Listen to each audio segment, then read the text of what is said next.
రేవంత్ రెడ్డి ప్రభుత్వ విధానాల వల్ల రాష్ట్రంలో రియల్ ఎస్టేట్ రంగం పూర్తిగా మందగించిందని, కేసీఆర్ హయాంలో రాష్ట్ర ప్రతిష్ట ఆదాయం పెరిగితే ప్రస్తుతం రాష్ట్రాన్ని దివాలా దిశగా నెట్టివేస్తున్నారని మాజీ మంత్రి ఎమ్మెల్యే హరీష్ రావు విమర్శించారు. సిద్దిపేటపై ఈర్ష్యతో వెటర్నరీ కాలేజ్, 1000 పడకల ఆసుపత్రి, నర్సింగ్ కాలేజ్ పనులను అడ్డుకుంటున్నారని ఆరోపించారు. 10 ఏళ్లలో సిద్దిపేటను 20 ఏళ్లు ముందుకు తీసుకెళ్లిన బీఆర్ఎస్ పాలనతో పోలిస్తే కాంగ్రెస్ పాలనలో అభివృద్ధి వెనక్కి నెట్టబడుతుందని అన్నారు. ఉద్యోగ ఉపాధ్యాయ సమస్యల పరిష్కారం కోసం మీలో ఒక్కడ్లా నిలబడి ప్రభుత్వాన్ని ప్రశ్నిస్తామని, నిలదీస్తామని, పోరాడతామని హరీష్ రావు స్పష్టం చేశారు. గణతంత్ర దినోత్సవాన్ని పురస్కరించుకొని సిద్దిపేటలోని టీఎన్జీఓ భవన్లో నిర్వహించిన ఉత్తమ ఉద్యోగుల సన్మాన కార్యక్రమానికి మాజీ మంత్రి హరీష్ రావు ముఖ్య అతిథిగా హాజరయ్యారు.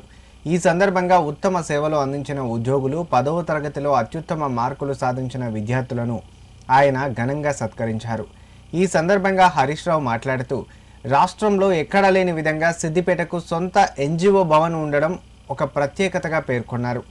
గత 22 ఏళ్లుగా ప్రతి గణతంత్ర దినోత్సవం, ఉపాధ్యాయ దినోత్సవం నాడు ఉత్తమ ఉద్యోగులు, విద్యార్థులను సన్మానించడం ఒక మంచి సంప్రదాయంగా కొనసాగుతోందని అన్నారు.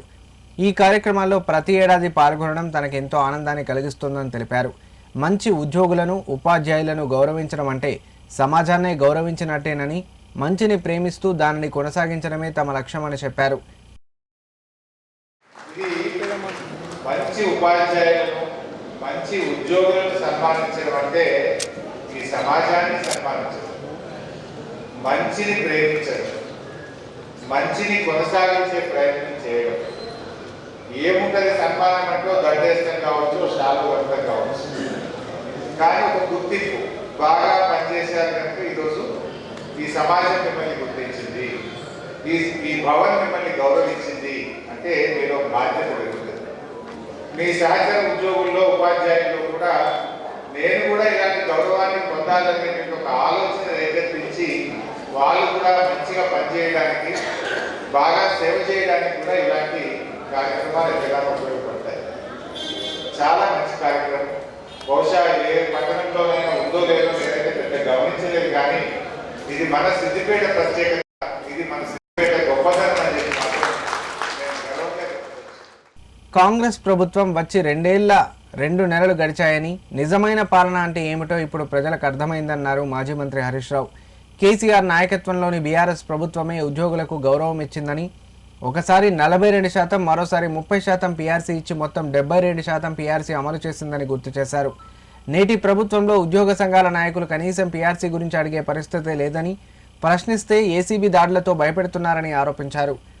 విద్యార్థులు ఫీజు రీయింబర్స్మెంట్ బకాయిలు అడిగితే కాలేజీలపై విజిలెన్స్ దాడులు, ప్రతిపక్షాలు ప్రశ్నిస్తే సిట్ నోటీసులు ఇస్తూ ప్రజాస్వామ్యాన్ని అణచివేస్తున్నారని హరీష్ రావు విమర్శించారు.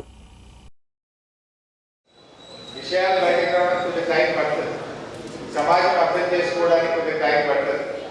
ఇప్పుడు 2 నెలలు అయింది.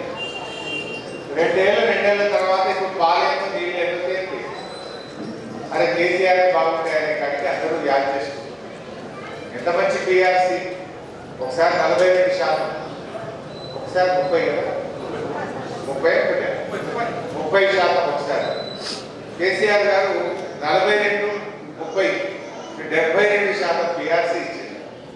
ఇప్పుడు మన ఉద్యోగ సంఘ నాయకుల పరిస్థితి ఎంత అయిపోయిందంటే కనీసం పీఆర్సీ గురించి అడిగే పరిస్థితి లేదు. అడుగుదామంటే ఇక్కడ ఏసీలో మాట్లాడితే ప్రశ్నిస్తే దానిలే. ఇప్పుడు ఇంజనీరింగ్ కాలేజీలకు, ఆ బీ ఫార్మసీ, డిగ్రీ కాలేజీలకు, ఇంటర్మీడియట్ కాలేజీలకు ఫీజు రీయింబర్స్మెంట్ రాలేదు. అడిగితే వాళ్ళ మీద విజిలెన్స్ దాడులు, ఉద్యోగులు ప్రశ్నిస్తే ఏసీబీ దాడులు, మాలాంటి ప్రశ్నిస్తే మా మీద సిట్లు.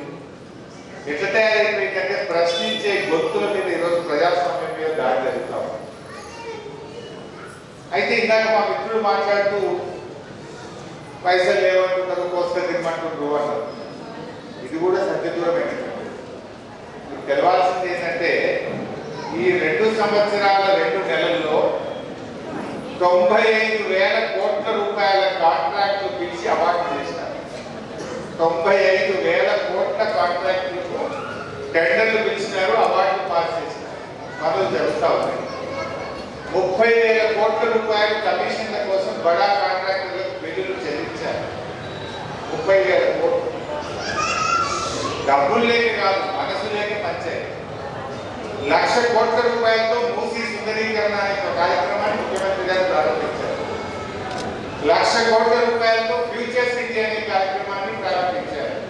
ఫ్యూచర్ సిటీకి 1,00,000 కోట్లు వస్తాయి, మూసీ సుందరీకరణకు 1,00,000 కోట్లు వస్తాయి, హ్యామ్ రోడ్లకు 15,000 కోట్లు వస్తాయి, మల్లన్న సాగర్ నీళ్లు హైదరాబాద్ తీసుకుపోవడానికి 8,000 కోట్ల రూపాయలు వస్తాయి. అవిటికి స్కూల్ పెట్టి ఇంటిగ్రేటెడ్ స్కూల్ 20,000 కోట్ల రూపాయలతో ఇంటిగ్రేటెడ్ స్కూళ్లకు డబ్బులు వస్తాయి. మా ఉద్యోగులు అడుగుతూనే రావాలి. 5 డిఏలు పెండింగ్, బిఆర్సీ పెండింగ్, జీపీఎఫ్ పైసలు మనం సేవింగ్ పెట్టుకున్న పైసలు మనకు రావు. రిటైర్డ్ ఉద్యోగులకు పాపం ఏడాది క్రితం 2 ఏళ్ళు అయినా వాళ్ళు దాచుకున్న పైసలు వాళ్ళకు రావు. సరెండర్ లీవులు రావు, డిఏ పైసలు అంతకంటే రావు. ఏది చూడు ఏమంటే జీతం ఇచ్చినాం కదా ఉంటుందా అయిపోయింది. దాని సంగతి కూడా నేను ఎక్కడ చెప్పలే వాస్తవానికి, ఇవాళ చెప్తాను.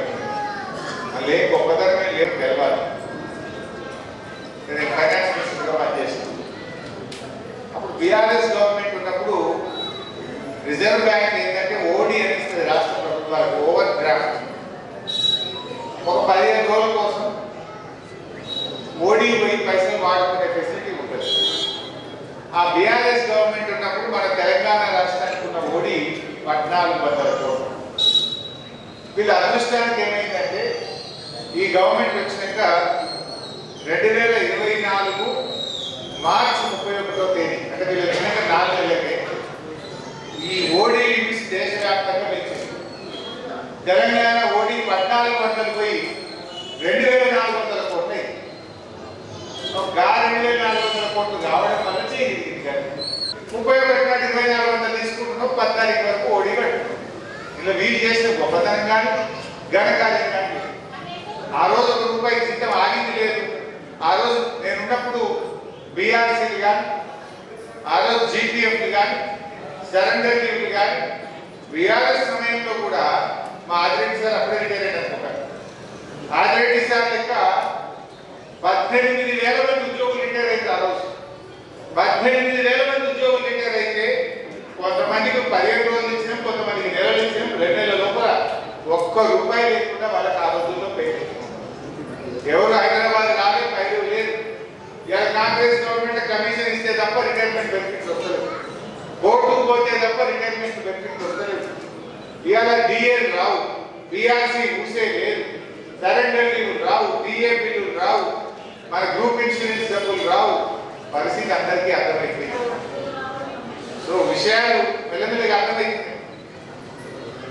సో ఏది ఏమైనా ఇక్కడ డబ్బులు లేక కాదు, ఈ ముఖ్యమంత్రికి ఉద్యోగులంటే చిన్న చూపు, ఈ ముఖ్యమంత్రికి రిటైర్డ్ ఉద్యోగులంటే ఇంకా చిన్న చూపు. వీళ్ళ పని అయిపోయింది, వెళ్తారు ఏం పని అనుకుంటున్నారు.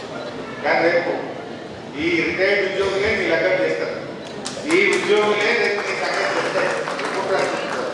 అవి రిటైర్డ్